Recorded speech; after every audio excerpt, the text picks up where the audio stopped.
Wait until he knows. Fence is presence. Let's see where this goes. Wait until he knows. He on the fence is presence. Let's see where this goes.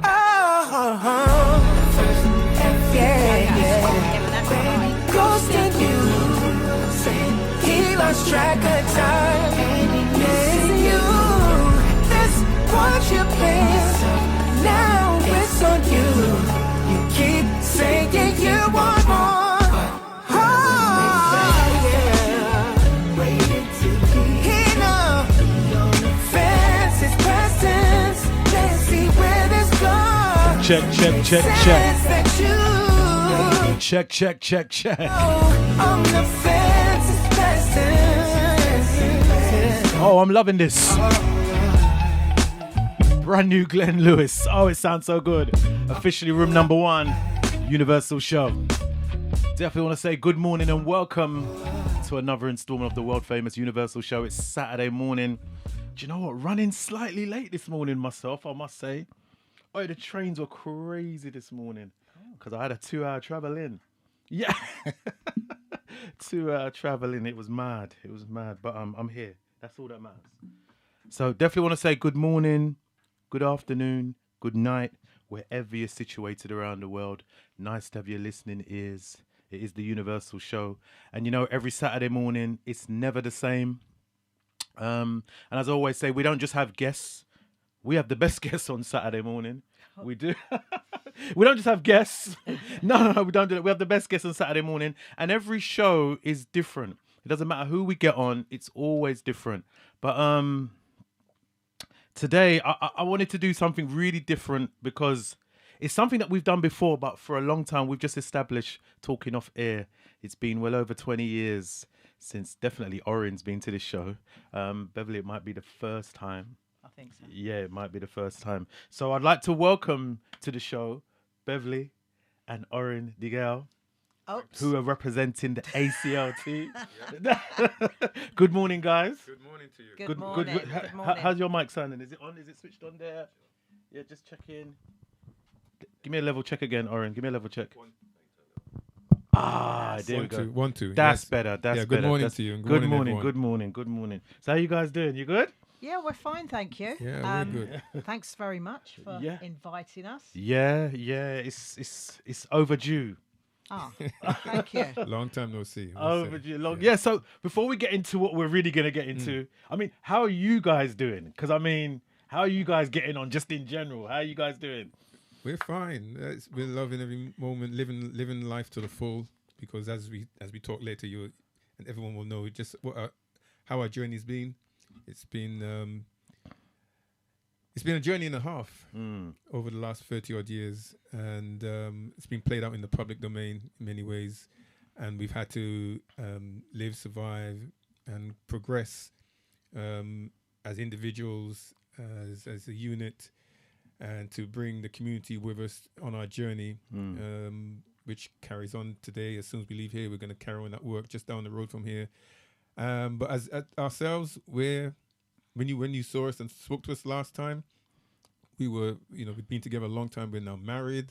Oh, and, congratulations! And things have changed. We eventually got there. Yeah. So, but we've been together about 33, 34, 33, 34 years. Yeah, 33, 34 years together as a unit, and we keep blossoming. We just keep growing. Yeah, that's nice. That's nice to hear. And you know what? Whatever's going on in the relationship, it's working, it's sparkling, because you both have got that glow this morning. And it can't just be down to the astral cream, Bev. I know it's not just, you can't just say it's the astral cream. Yeah, it's the oils, it's the, I don't know, it's just trying to live life in the best way that we can. Oh, that's so nice. And it's the first time you've been to my show. Yes. Your husband's been a couple of times. It's so nice to have you here, both of you together. So this is kind of exclusive today, because I've always had you by yourself. But so listen, let's take it back to basics. Yes. Because even though you guys have been on a pilgrimage for the last 30 years, doing the work, raising the awareness, at certain periods and certain times, there's still going to be people who are alien and don't understand what it is you're doing. They Yes. might have seen the thing come up on social media. Because I know when we first done the interview, Orin, there wasn't no active social media. Correct. Facts. We were just talking about that. Yeah. No Instagram, no nothing. Totally different landscape of communication. So You know. things have changed, in the 26 years I've been on radio. So let's get into what are you guys promoting this morning, and what's the awareness that you're raising this morning? And also we need to talk about the ingredients behind it as well. All right. So tell us a little bit about it this morning. Well, today, as soon as we leave here, we're actually going down towards in the heart of Brixton, and we're actually running a blood drive, which we actually do once a month on a Saturday, and at the Brixton Blood Centre, which is right next to the station, across the road from the station. And we call it One Drop Saturdays. One drop of blood. And we promote the need for people of all colours, especially those from the black community, to come forward and give donate a unit of blood to help the sickle cell warriors out there who need well-matched, ethnically matched blood so they can get on with their lives and get well-matched blood transfusions and exchanges on a regular basis. And that's primarily what we're doing today.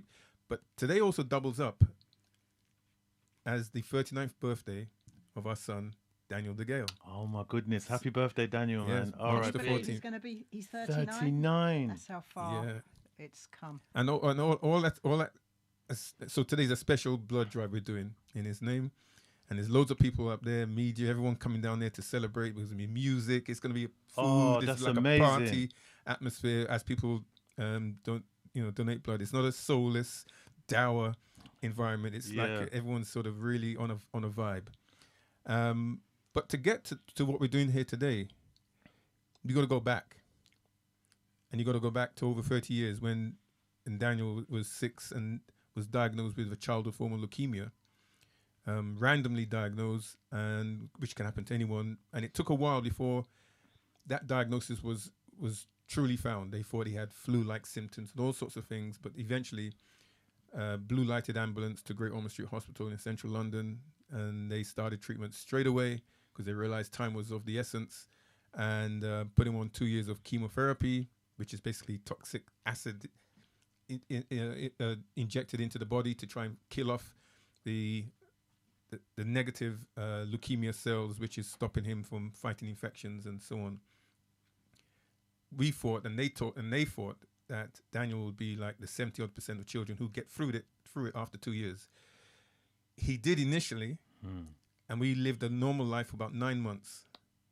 But then Christmas 1995, we got notification that the regular monthly blood checks weren't looking good, and they were giving signs that the leukemia was returning. And we learnt a new word in our vocabulary called relapse. Right. So we went from diagnosis, treatment, chemo, blood transfusions, everything, to now relapse. It's coming back. It was confirmed in January 96. And they said he needed a bone marrow transplant, or the term that's used these days, a stem cell transplant. And we started a journey. We started the ACLT, the African Caribbean Leukemia Trust, not the Daniel DeGale Trust, because we knew it was bigger than us and Daniel, and started the African Caribbean Leukemia Trust 2nd of June 1996. Right. And we started raising awareness about how one person, especially of the same ethnicity as us, could register and maybe be that lifesaver, that lottery winner for Daniel. So we just need to say that the reason why ACLT was started is because bone marrow matching, which is what Daniel needed, was race specific, and there were not enough black people or people of mixed heritage joining the bone marrow register in this country at the time. Right. At the time, there was less than 600 people that looked like us on the register. And so myself and Orin, we created the ACLT to help Dan, as Orin said, but to help anyone that needed a match. And that was the reason why we didn't call it after his name. Right. Okay. Right. Okay. Yeah, so we started this journey, and whilst we're going into places around the country to raise awareness in shopping malls, churches, schools, businesses, people are starting to register, and Daniel at the same time is receiving more treatment, more blood transfusions, and so on. He finishes another 2 years of treatment in 1998 as he's joining his new secondary school, new friends, and weeks into that, when he started in September 98, we got notification again, 9 months after he's finished his treatment, deja vu's kicked in, 9 months again, he's relapsed. So it's like, why is this happening? Every 9 months he comes off treatment, this happens. And they said his chances have dropped to 25%. We need to find him a donor. This is a worldwide search going on. And we started doing registration drives around the clock. We'd already started, Yeah. but we went into overdrive. Right. Yeah, Quite celebrities came on board, Yeah. and we did probably our most famous registration drive just down the road from here at the Tesco's car park in Brixton, Acre Lane, and we were there from like 10 o'clock till midnight. Wow. And people, hundreds and hundreds and hundreds of people came down and registered to try and help Daniel and others like him. Back then you had to give a blood sample, and we were in a health mobile in a car park, and food was being brought out, and drinks and biscuits. So there's a proper community spirit. Oh, big time. Yeah. There was a story of someone who'd seen it on the TV, the local TV show, went home to Buckinghamshire, saw it on TV, jumped back in their car, and came back to Brixton. Oh wow! To register, and it was that's what we were doing. Literally every week or so, we were doing these drives. Thousands of people joining, and eventually, in the 16th of June 1999, at Great Ormond Street Hospital, finally he got what he needed. A nurse walked into his room, his isolation room, which he'd been in for over a week, and over a month. Yeah, over a month actually, and brought in a bag of fluid, which I'll show you a prop that looks like the sort of the real thing, but when people say bone marrow, it actually looks a bit like a fruit juice, and it's okay. Yeah, that's the stem cells in there that is taken from. Wow. Someone who's a match, in this case, mid-40s, born-again Christian called Doreen Carney in Detroit, Michigan, listened to a message like what we've been given, and she joined the American Register because there's need for more African Americans to do what we're trying to do over here. And within months, she was found to be the match. So her West African genes and Daniel's West African genes matched up. Doesn't matter where you're born, it's where your genes go back to. And so she was the match. She donated. A courier brought it over here. A nurse walked into Daniel's isolation room where we were. And about 45 minutes later, the cells were in his bone marrow system. And it took about a month or so for things to gel. But eventually, his bone marrow system, the good cells that were left and the new cells from Doreen merged as one because they're similar and started producing cancer-free blood and allowed him and stem cells and allowed him to eventually go home, go back to school in the November of 99 and start to get on with his life. And we carried on this work. We went to Brixton Rec and signed up 300. We were in Hackney Town Hall. We were all over the place. Yeah. Registering new people as almost like the ultimate insurance policy for people in the future. Yeah. Who needed donors.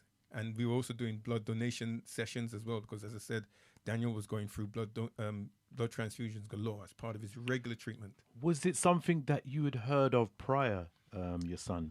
Have you heard about it? Yeah, we're old enough Right. to remember a campaign in the 70s, which was started by a then very popular presenter called Esther Ranson. Right, Esther She Ranson. had a show called That's Life. That's Life, yeah. And she did this story about this young boy called Anthony Nolan, who had a blood disorder, needed a stem cell transplant. There was nothing set up. They used to check family members, but there was no unrelated donor registers anywhere. So Anthony Nolan's mother started the Anthony Nolan bone marrow register, and Esther Ranson helped to get it started. Right. And that was the start of Registries. bone marrow registries around the world. We remember the campaign, but we never in our wildest dreams ever knew or felt that it was something that we needed to sign up for. Yeah. It wasn't until... You didn't see the importance. No, we Yeah. didn't Yeah, understand yeah. the importance. And if I'm honest, because we're black, we just didn't... There wasn't a connection for us. Right. So when Daniel was diagnosed, of course, we both remembered, realised, did some research, and knew that the only way that we was going to try and help Daniel was to set up something by us for people that look like us, so that we hoped they would trust us with their details in the hope that we could help Daniel, but also to help others that were in similar situations. And you know what? It's such a good work that you guys have continued doing, because culturally as well, there are certain things that affect the African and Caribbean community, certain illnesses. But even when we're younger, like you said, we're not educated really. It's just like we'll hear, oh, Auntie Doreen died, da. But we don't look into how or why or how Auntie Doreen died of X, Y, Z. It's just almost, it's very blasé towards, do you know what I mean, certain illnesses. So it was good that you guys continued the work to raise the awareness. And I bet a lot of people didn't know about it either. No, I think a lot of people certainly didn't know about. I think people had heard of, say, leukemia. Yes. Right? Yeah. Because I can remember, as before Daniel was diagnosed, when I was a small child, a little boy that lived next door to me, he was about 3, was diagnosed with leukemia, and he passed away. And no one told us he passed away. He just suddenly disappeared. 3 years old. Yeah. Wow. This was in the 70s. So you know, back then people never used to talk about these things. And then I can remember in 1980, one of my uncle's wives, a beautiful lady, was diagnosed with leukemia, and she sadly passed away. So I'd had 2 experiences with leukemia, and none of them had ended up good. So that of course came to my mind, and I just thought, there's no way we can sit back and wait in the hope. If it's taken Anthony Nolan Register 24 years to get just under 600 black people registered as donors, and we're being told by our doctors Daniel has less than a 1 in a 250,000 chance of finding a donor because black people are not registering. It was obvious to us they're not registering because they don't know about this. And plus, some people do not trust the system. So we have to educate, raise awareness, educate, and get people to register through us and trust in us to make sure that their details are safe. Why do you think though? Because I've something that I've always like just been I've experienced. You know, why is it you think that maybe culturally sometimes we're not too savvy to understanding the education of certain illnesses and things like that? Why is it where, you know, and these things are quite very rife within the community. There are many things that affect us, right? So why is it? Or I don't know. What's the background? Do you think?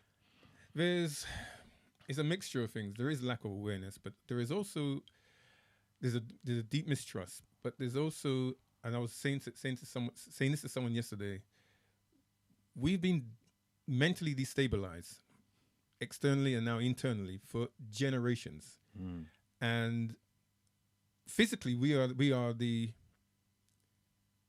survivors of the world. Physically, we survived things that no other race has ever gone through, in many ways.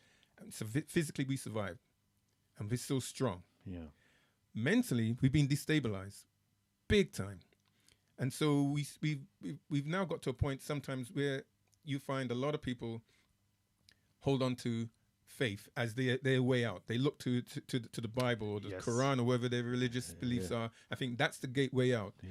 And we're saying to people, use your faith in the strongest way. But use the faith alongside the technology and the logic that works together. Others do it, but they have never been destabilized mentally as we have, and we don't trust each other.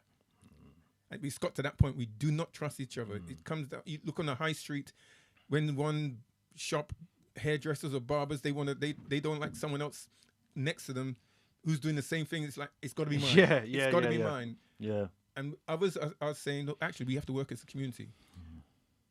So there is a mental, for me, I always think there's a mental problem we have on this. But also, I think some people are also aware of things that have been done to us through the centuries. Correct. Such as the Tuskegee experiments.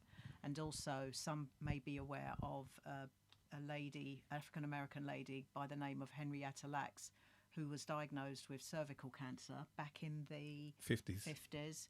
And the physicians responsible for her care realised that she had a particular type of cell that they could use to make better treatments and to do research. Wow, guinea pig. But Yes, she was the but ultimate. they Yeah. never told her, and they never told her family that they were taking the cells from her body and using it. To this day, they still use it, Oh my Oh, yeah. goodness. and the family Yeah. are to this day still going up against some of these big pharmaceuticals to get compensation for what was done. Sadly, she passed away. Right. You know, but people are aware of things like this, and so they do not trust. Yeah. And people say to us all the time, I just do not trust Yeah. the system. What are they going to do with my blood? Hmm. If I donate stem cells, what are they going to do with my DNA? Pass it to the police for stop and for stop search. and Yeah, search. yeah, Are they going to yeah. be That. doing research? Yeah. You know, all of these questions, we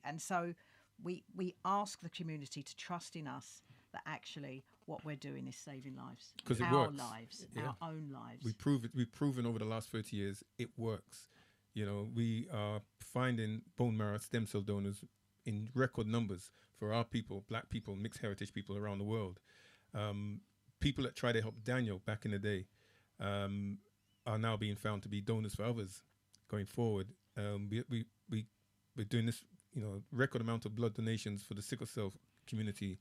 We also do organ donation because, again, like bone marrow stem cell, like blood donation, organ donation, whether it be as a deceased donor or as a living donor, ethnicity counts when someone needs, say, a kidney transplant or liver transplant. If you're black or South heritage or South Asian, those two groups, the likelihood is that despite the fact you're top of the waiting list in record numbers, the likelihood is if your donor is of your same ethnicity, then that's the best match. But if you don't have someone of your ethnicity, they'll go somewhere else and try to match you. Right. And so we are suffering with certain things, and also things like prostate cancer for men, black men. We know about it, but we sort of put our head in the sand and think it's going to go away. And, Absolutely. And think that my brother, my uncle, my grandfather, they probably had the same. They're passing away with something that no one's talking about, but it's actually that. Yeah. Because no one's getting tested. And so it's things like that. But the mistrust is so high and the destabilization is so high that we sort of lost our way, but physically we're still strong. Yeah. Yeah. So it's like basically restoring faith in each other as a community. Correct. Yeah. That's what we're trying to do. Yeah, and and it can be done because as we know, as we've proved, and we've proven again today, because we've got record amount of people coming to the Brixton Blood Center today. When we touch our community in the right way, we turn around and we come running in a way and at a speed that beats everyone. Yeah. But we do it with style and attitude. Because we know we can do this. We just have to dig a bit deeper to hit that nerve, their soul. And then people go, now you're talking to me. I heard it on your station this morning. Yeah. I'm on the right frequency. You're on my frequency. Now I get it. Yeah. So, moving on, he was at a 25% chance. Yes, of finding his match. Yes. He found the match. Yes. And then what was the next stage after that? So, when we were initially told that Daniel's donor had been found, prior to that, actually, one other person had been found as a match, and they decided not to come forward. Oh. Yeah, and that can happen. So this second time with Doreen, they made sure that she was willing. And as Orin said, she's a born-again Christian. She spoke to her pastor. She spoke to her family. And they all said, Doreen, it's the right thing to do. She knew it was a 12-year-old boy. She just didn't know where he was or, who he was. And she donated. The stem cells were flowing over to Great Ormond Street where we were waiting, given to Daniel. As Orin said, 6 months later, he went back to school. He went on to do his GCSEs, did really well, did his A-levels. But that 6-year wait that Daniel had from diagnosis to the actual stem cell transplant taking place, remember, he was on chemotherapy, radiotherapy, he was on steroids, he was on so much toxic drugs. I can remember blood transfusions coming from, at the time, well-intentioned white Northern Europeans. But the long-term damage, because it wasn't the best matched blood, all had an impact on Daniel. And later on in life, he started to develop other complications. He started needing 3 to 5 units of blood every single week to survive. He developed vitiligo, his skin in patches. Oh, is that the thing they said similar to what Michael Michael Jackson? Jackson. Yeah. And Yeah. it's all potentially in response to the massive amount of treatments that he received. I mean, even just to receive the stem cell transplant, they had to give him total body radiotherapy. And that's from head to bottom, just to try and kill off all of those bad cells. Now, most people will have this and they'll be fine. But in Daniel's case, it was just years and years and years and years. God knows what he was thinking and going through, because he's so young as well. He's got school to deal with. Yeah. He's got his friends. Just friends. He had all of, he was into his DJing. He loved his music. Big time. Yeah, he loved his You know, music. he had girlfriends, but he never complained. That's the thing. He never ever complained. He just kind of just got on with it. Every time he had a knockback, he'd get down, but then somehow he'd find a way to reinvent himself and he'd keep going. But I think towards the end, it was very apparent that he realised, I'm not going to beat this. So he went on holiday. Did he vocalise that? Yes. Yeah, he did. He He said did. to me once, "Mum, I'm gonna die young." That was it. He said, "I'm gonna die young," and I knew this. But as a mother, I couldn't say to him, "Yes, son, you're right." I just said, "No, you're not. You're gonna beat this. We've got to keep fighting." Even though in my heart, I knew he was right. It's interesting. I've been speaking to a mother this week whose son was in a similar situation to Daniel, and she said to me, "Bev, the nurses and the doctors, they're trying to stay positive with me, but I'm his mother. I know he's going to die." He passed away yesterday. You know, as a mother. Do you have her name? Can we just know? Yeah, well, she out of probably respect. her name is. Okay. It's fine. Oh, It's bless fine. her. No, it's fine. I that's can fine. say It's fine, because it's I think fine. her name is Kalyani. Kalyani. Her I just wanted to son's- send out the condolences to her and her Yes, son. absolutely. Yeah, Her yeah. son, beautiful soul, Dushant. And this poor lady actually already lost a daughter to the same illness, Devanshi. So she's lost 2 children. You know, but I just, as a mother, you just know. But sometimes it's very difficult to have those conversations with your child when you know that you're going to lose them. You know, so we just kind of just kept putting ourselves forward. When Daniel went on holiday, we just put everything in place for him just in case anything happened. He had a great time, by the way. Came back, rushed back into hospital. And then about a month later, we did one of our Gift of Life galas. It's a dinner where we used to fundraise. And Daniel's on camera saying, "I'm going into my 3rd year at uni. I've got to make sure I make this work. I want to be a sports physio. I want to be at the 2012 Olympic Games. I've got to do it for me. I've got to do it for my family." And 18 days later, he passed away. Wow. Yeah. So, and he knew. He knew. Yeah, and then Daniel beat cancer because the transplant worked. Yes, the It transplant. worked. So he actually beat the work. cancer. He beat the Yes. cancer. He was cancer free. Yes, the cancer had gone. Yeah. There was no leukemia. Yeah. But those treatments, It he just took it's too too much. Too because much it for him. completely wipes out the immune system, and generally it can repair itself, and you get better. But he had so much. So he had a major battle against leukemia, which is a blood cancer. He beat that with the help of Doreen and his transplant. He needed lots of treatment, and he needed lots of blood transfusions as part of it. But the blood transfusions and everything, if it's not coming from a regular source, it can have a cause and effect. And for Daniel, it actually created an iron overload in his blood. And that caused that helped cause the multiple organ failure that happened at the end. So Daniel's kidneys and especially his liver were compromised, and we were actually being readied, all of us who were at the hospital with him, like he needs a liver transplant, and we all said, right, test us, but we never got to that stage because just about the time when he was going to be moved to another hospital, the alarm bells, everything suddenly went off, and the rest is history. We sadly lost him on 8th of October 2008 at the age of 21. Right. So he was cancer free. The transplant worked, but that long time treatment and everything else involved has a cause and effect. And so now this is why we kept going, because if Daniel if that match had been found sooner, he'd be standing here talking to you today. Yeah. Hence the importance of raising the awareness.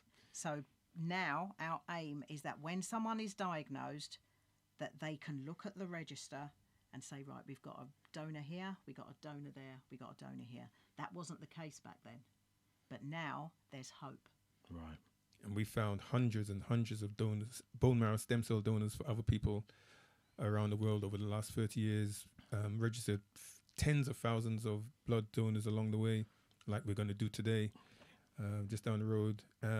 We've raised awareness and found organ donors for patients who've seen and heard our appeals for individuals, especially children, and they've stepped up and contacted us and ended up being an organ donor, living organ donor for someone, for a child or someone else. So our work is all about touching the heart and soul of someone who hears our message in some shape or form, like today on the radio waves around the world, and realize actually because of as I like to say, the power of one, how one individual can be of a power to another person.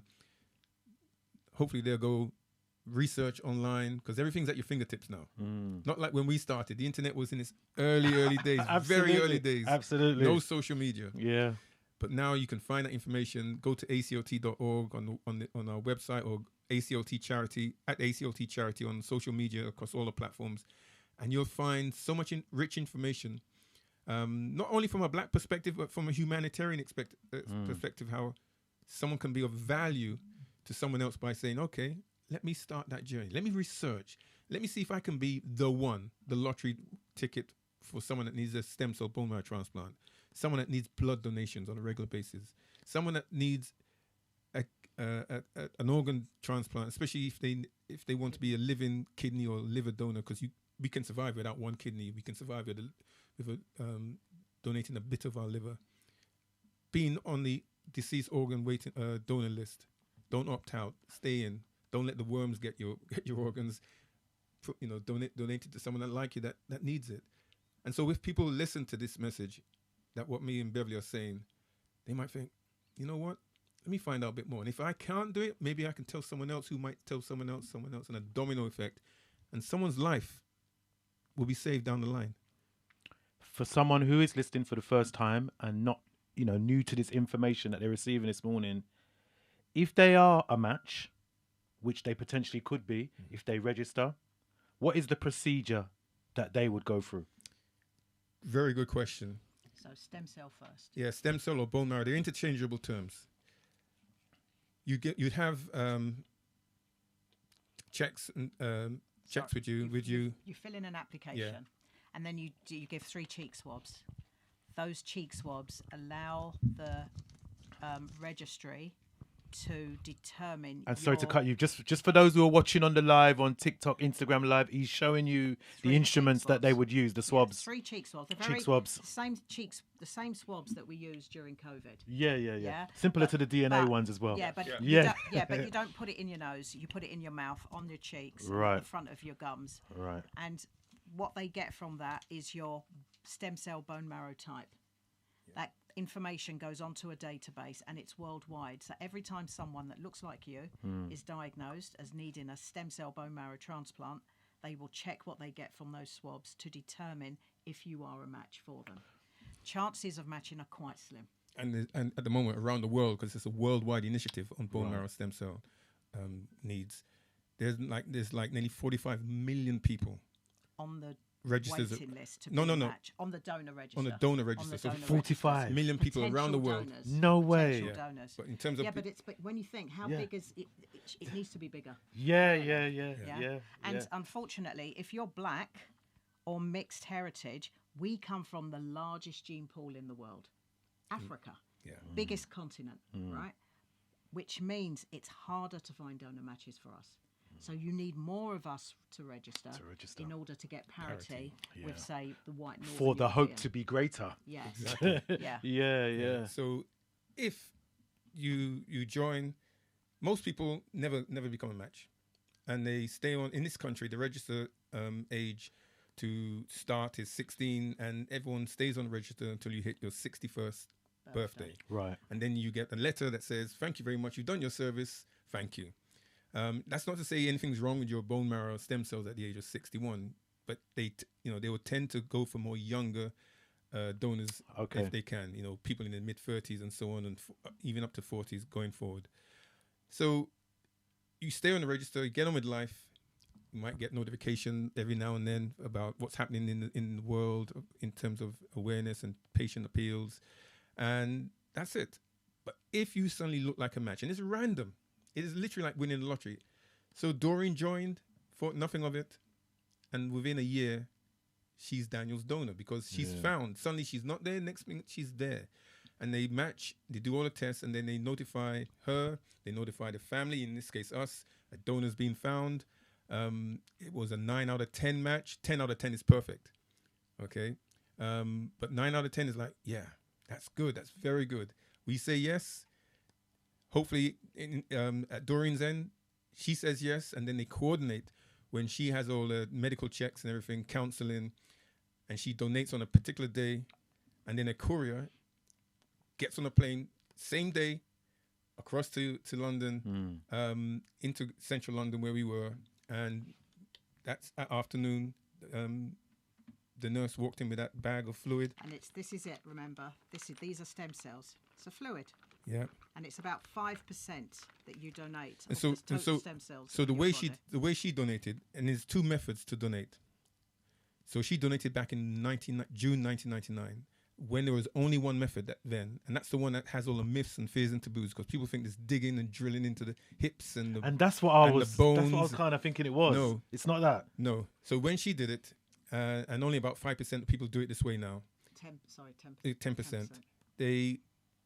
You're put to sleep under general anesthetic. Right. Okay, and not the spine, but they actually put a hollow needle and syringe to the hip bone there, and they take out some of these cells, which looks like a fluid, put in a bag, and then send off with courier. So they go into the bone marrow in the hip. So you have bone marrow in your hip bone, your chest bone, your arm bone, your leg bone. Black people like bone marrow because when we bite into that chicken bone, Yeah. and we suck out the bone marrow, Yeah. we have bone marrow. Our bone marrow is exactly like that. It's Right. the fluid inside the bone, center of the bone. But it is that bone marrow It's a spongy is tissue. what makes our blood. Yeah, that's why they call leukemia a blood cancer. Right. Yeah, if the bone marrow goes wrong, it affects the blood, and so to fix it, you destroy by chemotherapy all of the existing bone marrow that's in the body, and then you replace it with healthy bone marrow from a donor. Yeah. Right. So the spongy tissue in the center of the bones is where the bone is the bone marrow, and the stem cells are in the cavities, little caves inside the bone marrow, and it's the cells that come out as a fluid and go off to the patient. And then when it hits the patient, the new stem cells, billions of them, go into the new bone marrow system of the patient, and they sort of go, this looks familiar, but it ain't where we came from. It's different.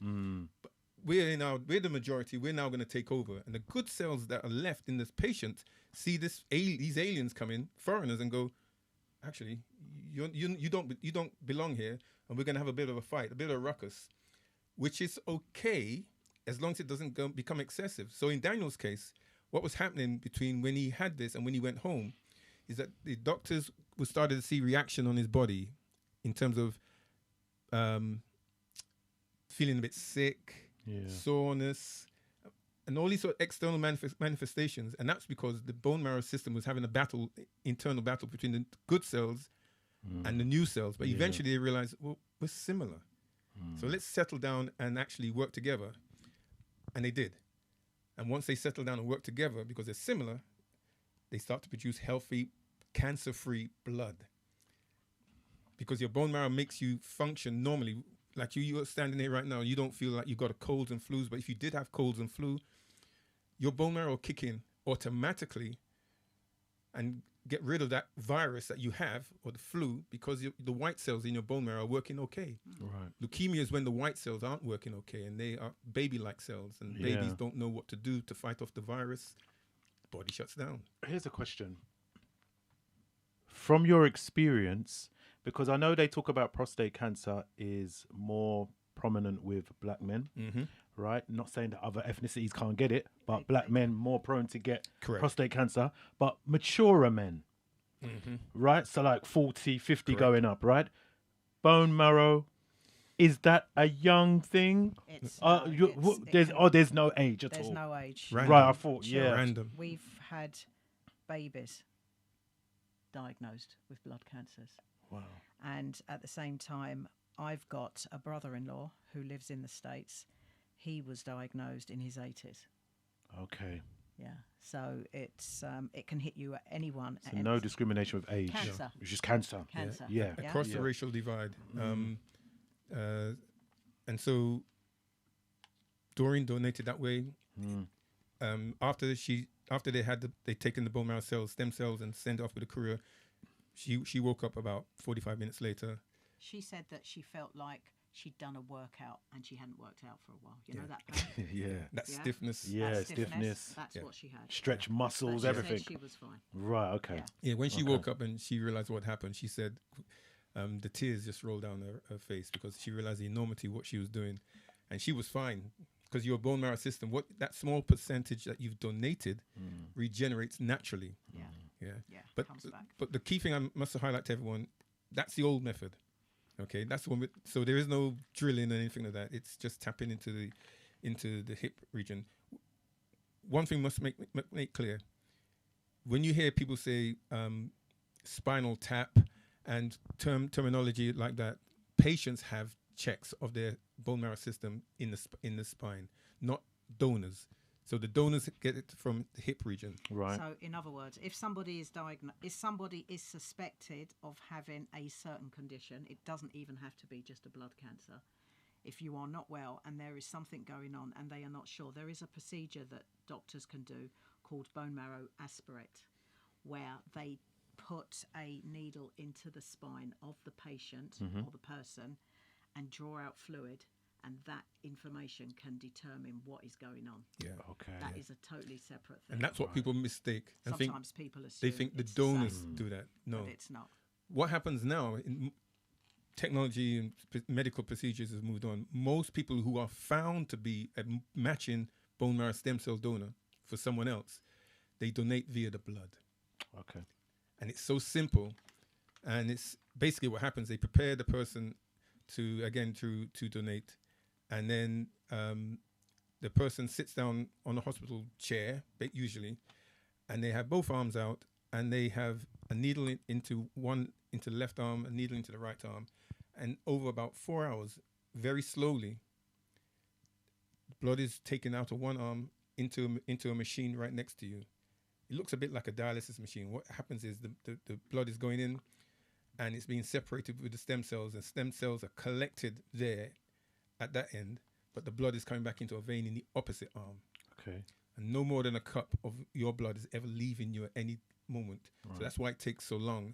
And the machine is collecting the stem cells that look like that. And then once they've collected enough, you have a plaster on either end, and you get up and go back to do whatever you're doing that day. Yeah. So some people just sit there watching Netflix and reading and might have a sleep, music. So somebody wants to give blood because they're really interested in being a potential donor. They have health conditions. Okay. What should they do if they have health conditions themselves? So what Orin was just talking about is stem cell donation. Yeah. Now we're talking about blood donation. Okay. Yeah. Right. So blood donation And the same with stem cell, actually. If you have certain health conditions, you cannot donate. Okay. And I wanted to make that clear because I know people, you So, know what I mean? But it's a question that has to be asked directly to determine whether or not you can or not. Because some illnesses do not stop you from donating.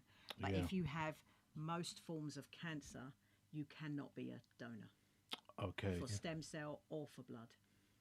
If you are generally healthy. But if you're generally healthy. Generally healthy. Yes. Yeah. You know, someone saying, "Oh, I got a tweak in my back and I feel a bit stiff." No, that's okay. Yeah. If you're generally healthy, nothing major, you should breeze through the checks for either stem cell bone marrow or blood donation.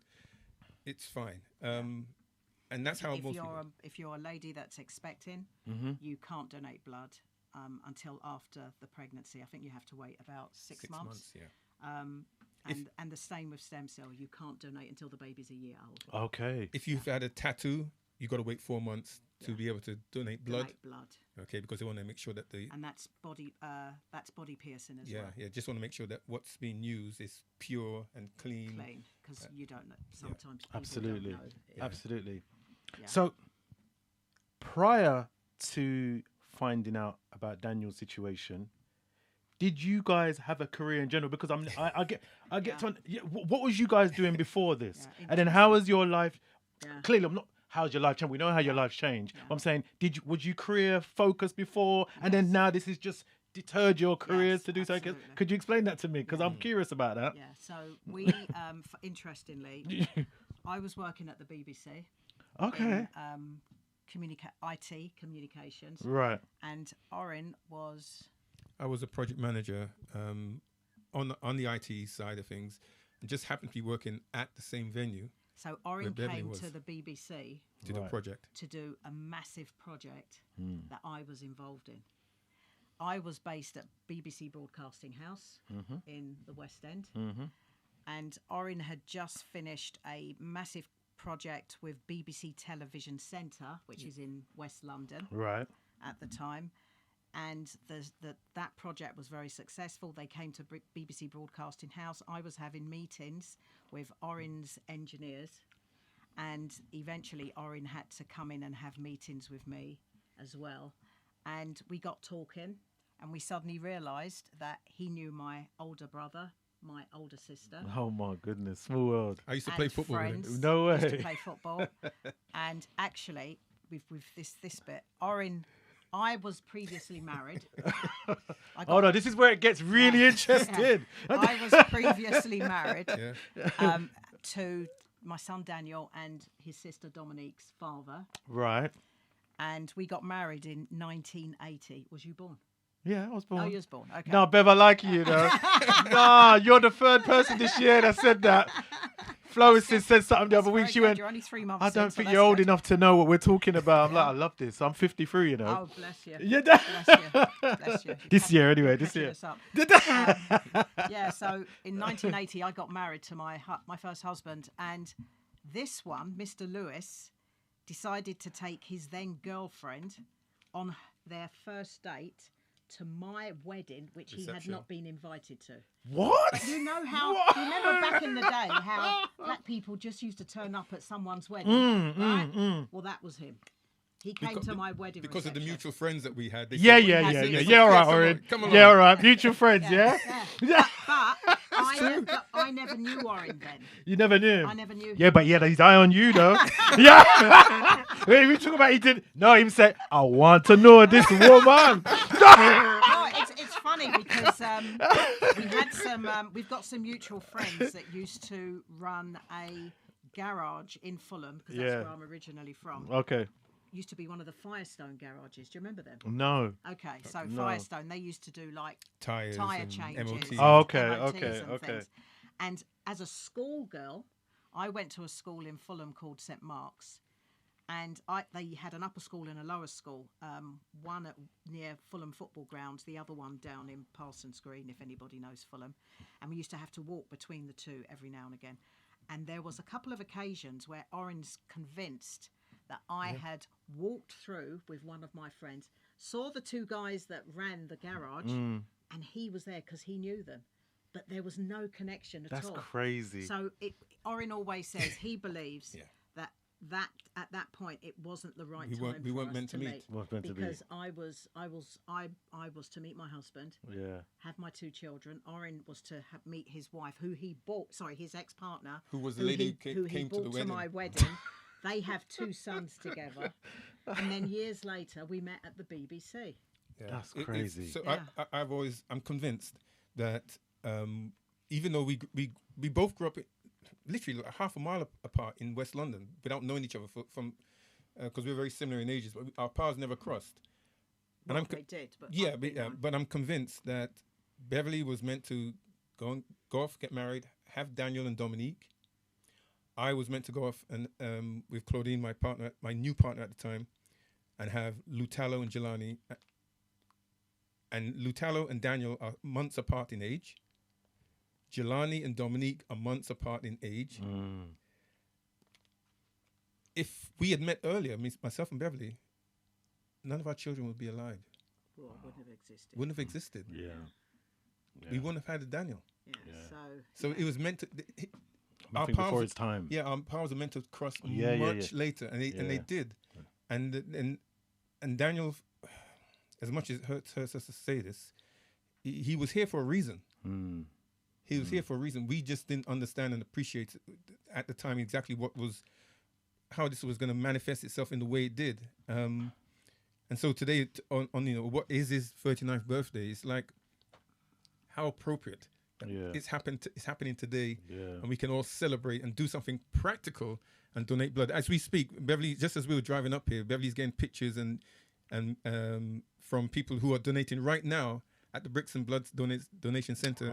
They're sending in their pictures saying, "I'm doing this for Daniel," and it's like, wow, this is how it should be, and it's a community coming together.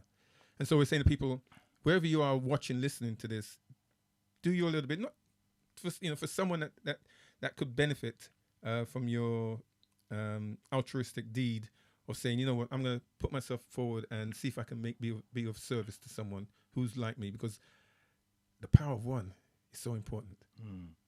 Toughest challenges for both of you in the 30 years doing this campaign? The toughest. Toughest challenges. Oh, certainly for me, it would be watching Daniel's journey. Yeah, that was tough. That was really tough. I honestly, it's to this day it has affected me. I did the biggest mistake, and I would tell anyone who's listening, if you're going through a traumatic experience, make sure you get help, because I never did. I just worked my way through, and I've come out the other end, but I think I'm definitely scarred. And that was one of the questions I was going to ask you both, Yeah. how have you guys protected your mental health? Yeah, it's Because been you very need your difficult. mental strength Yes. to deal with your physical strength. Yeah. How have you been able to overcome that? Well, I think because we are so close. I mean, Oren is my best friend, and I hope I'm his best friend. Yes, I can say yes. For the record. Yeah, Oren is my best friend, and we literally do everything together. Our relationship is quite unique, actually, because I don't think many people could say this. We work together, we live together, we sleep together, we travel together. We travel, and we both know exactly what we want and That's what we nice. want to do. That's nice. This man is a encyclopedia of information.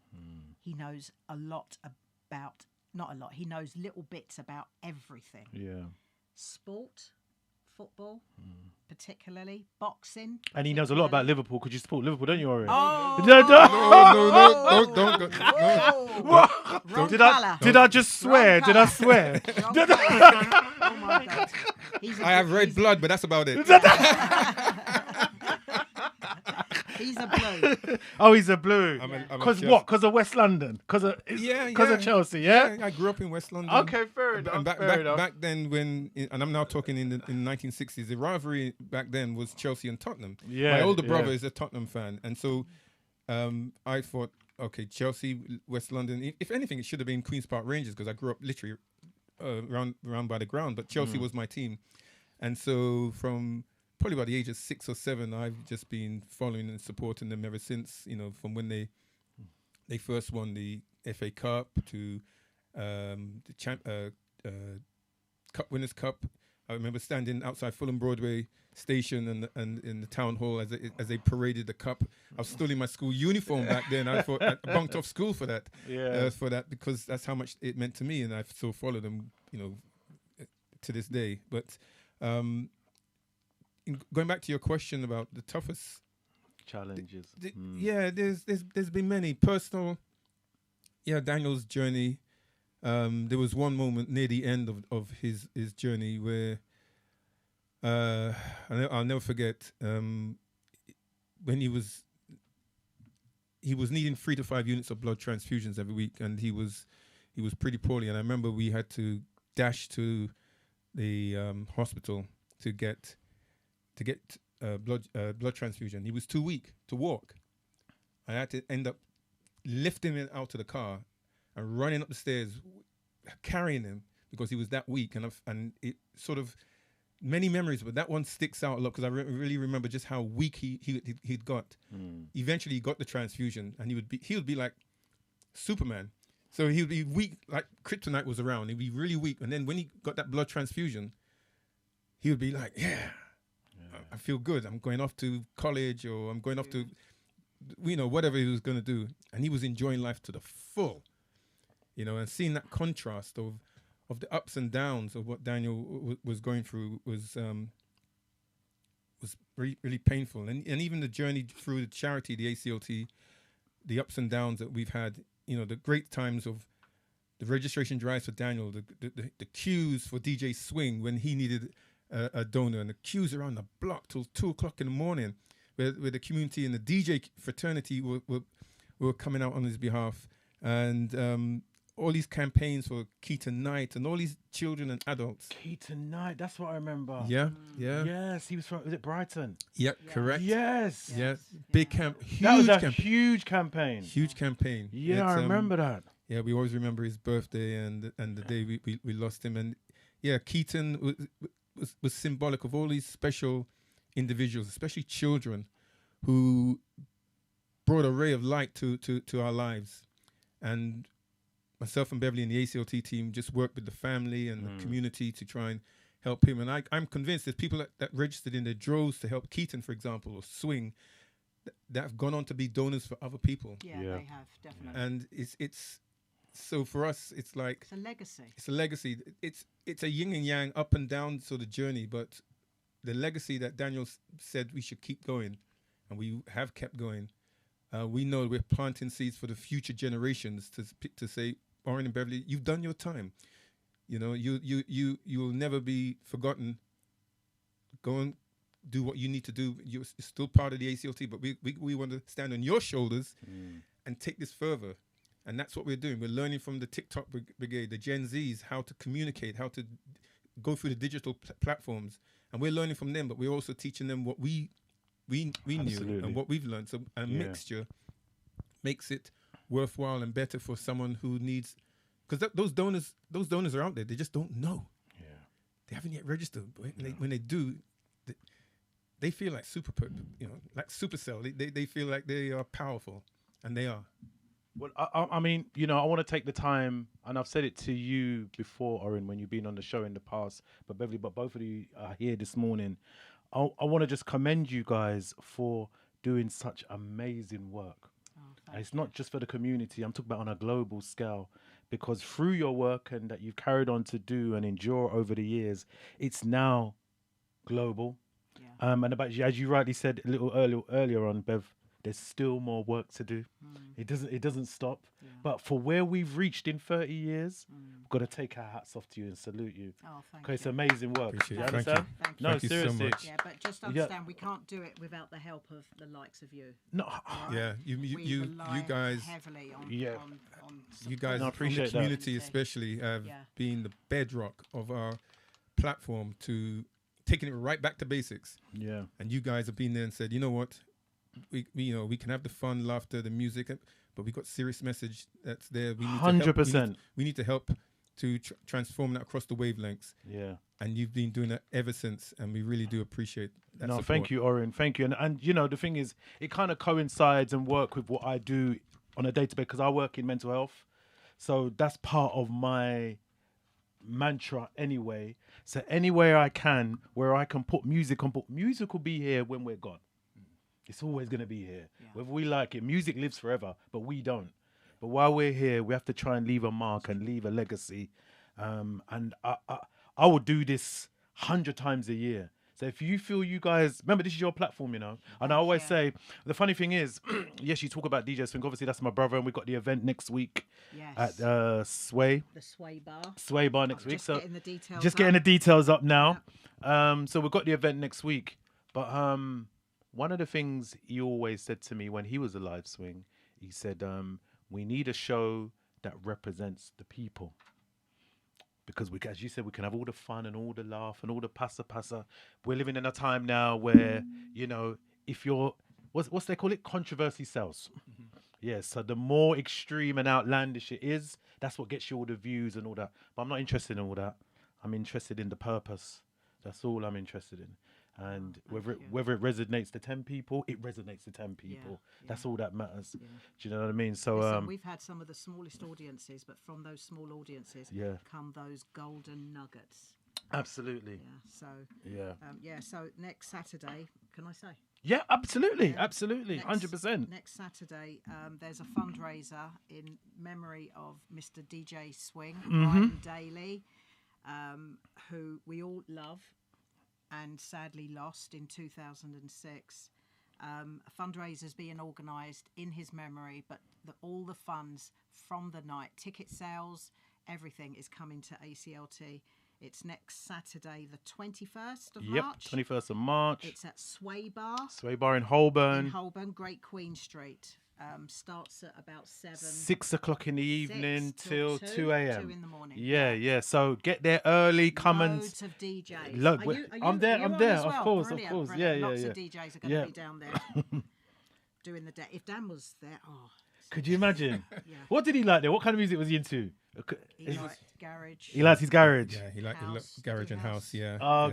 Okay. But he was eclectic connoisseur of music because he also liked a bit of jazz. A bit of R&B, bit of reggae. So he loved his music. He loved his decks. We've got a picture of him where he's on his decks and he just he lived life to the full, really to the full. Despite everything that was happening with him, and you know, we're really grateful that family and friends and the community that stepped up for him and have and are still stepping up for him. You know, even now in his name to try and help other people. Because Daniel always said, and he said on camera more than once, if you can't help me, please step forward and donate because you might be able to help someone else. Right. You know, he made it very, very clear. And we're just really grateful to the support that we've got. Many ways you can support us: registering as donors, donating, raise funds for the ACLT. Go to our website aclt.org if you want to fundraise for us, put on events. Every little bit helps because, as you know, or you may not know, back in 2011 we had a financial crisis for the charity where we came seriously close to going under because of lack of funds. The community sort of said, we didn't realize. Like you needed help. We said, please. And they came out and raised record amounts. And we just say to people in these trying times, and I know it's hard financially for a lot of people and families, but if you can help us to help yourself, help the community at large, it's what you put in comes back out in droves because we go around the country and around the world raising the awareness for people to be of service to someone else, and it all helps. All right. Great. It's great, isn't it? Great. Yeah. Any last things you'd like to say before you get out the door? Where are you going to be today? Could you tell them today, in case people are hearing for the first time? So we're in Brixton today. So today we're at the Brixton Blood Donation Centre, which is literally just across the road from Brixton Underground Station on the other side of the railway track. Next to Marks and Spencer Food. And black people, are coming en masse to donate 1 unit of blood each, which will each unit of blood saves 3 adult lives. It's powerful. We've got ex-footballers coming down. Mark Bright, thank you so much for coming down this morning. He's donated already. And just friends, family, people who don't know Daniel are coming down to make a difference. Yeah, and it's even been captured on the tonight's ITN London News. They're coming to capture it, to celebrate with us. Oh, brilliant! It'll be on TV later this evening on ITV News. Just please, if you're in the area, come and celebrate with us. Even if you're not in the area, come down. Just get a train. Love that. Love that. And also celebrate with us. Raise a toast if you can for Daniel. I'm definitely going to do that today and next week. Yes. I'm definitely going to do that. Yeah. Yes, Daniel, Swing, Lyndon. Lyndon David Hall. Can't forget Lyndon. Sexy Cinderella. Oh my goodness. The great one. So these are great individuals in our community who are no longer here, but they've done great things in their life and beyond, because they're actually the awareness that they're giving out and motivating and inspire people to do great things over and above what people's expectations of themselves are. And this is what Swing was doing. And he's mentored so many young people through music without them realizing it was Swing that's actually the catalyst. And Daniel's doing the same thing on health issues and saying to people, you can do this. We are a community. It takes a village. It does. Love you guys, man. Keep up the good work. Socials. Do you remember the socials? Yes. Where people can hit you up? So we are at ACLT Charity on TikTok, Instagram, LinkedIn, Facebook, and X. Yeah, X, as I used to say. And our website is aclt.org. Thank you for my amazing guest this morning. It's amazing. So next week, Saturday, don't forget it. Club Sway Bar, whatever it's called, Holborn. Is it Sway Bar? Yeah, 6 till 2 a.m. next week. You guys will be down there, won't you? Yeah, we hope to be. We're there, if either there physically or we'll be there in spirit, because we've got loads of different things on. No problem. But we'll definitely be having a drink for Daniel, 100%. All right. I'm gonna get on a really nice track this morning. Excuse me.